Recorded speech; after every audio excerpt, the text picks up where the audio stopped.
አሰላሙ አለይኩም ወራህመቱላሂ ወበረካቱ። እህት ወንድሞቼ፣ መላ ኢትዮጵያ ሕዝብ፣ መዲና ምትኩ ወርቁ እባላለሁ። የመከነ ሰላም ልጅ ነኝ።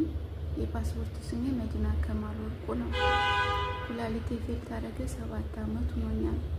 በእናንተው እገዛ ያለኝ ንብረት ተሽጦ ለመታከም ወደ ህንድ ሄጃለሁ። 15 ቀን ሆኖኛል።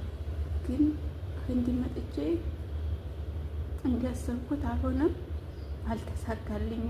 የመጣሁበት ሆስፒታል ትንሽ የዶክመንት ስህተት ነበረ፣ አልችልም ብሎ ወደ ሌላ ሆስፒታል አስተላልፈውኛል።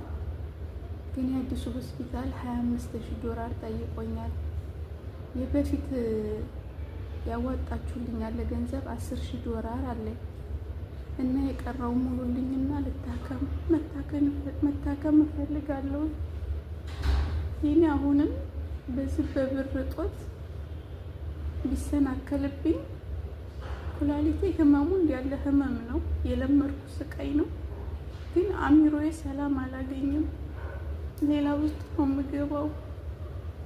በቃ እንዲጀመራችሁ አሳክሙኝና ለሀገር ያብቁኝ እባካችሁ። ይሄን የምትሰሙ ሁሉ እባካችሁ እርዱኝ።